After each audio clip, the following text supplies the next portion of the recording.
Le Royaume-Uni sortira début décembre de 4 semaines de reconfinement national.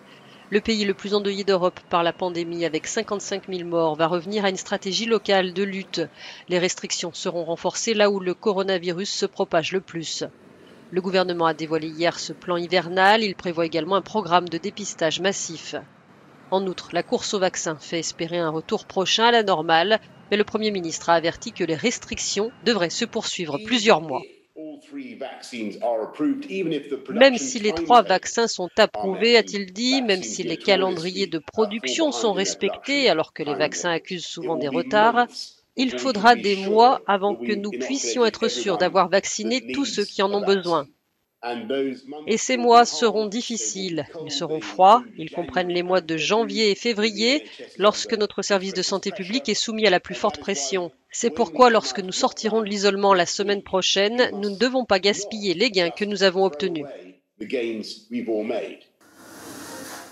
Avec plus de 50 000 décès, l'Italie est devenue le 2e pays d'Europe le plus touché, le 6e dans le monde.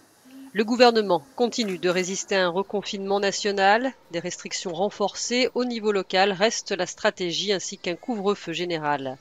Des mesures qui commencent à porter leurs fruits, estiment les autorités, qui appellent également à ne pas baisser la garde.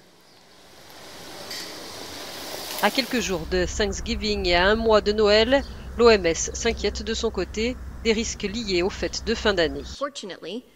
Heureusement, beaucoup de personnes dans le monde peuvent se connecter virtuellement. Je pense que c'est peut-être la voie à suivre, a dit la chargée de la gestion de la pandémie à l'OMS. Si vous ne pouvez pas vous réunir, dit-elle, pour les célébrations cette année, vous trouverez des moyens de le faire lorsque tout cela sera terminé.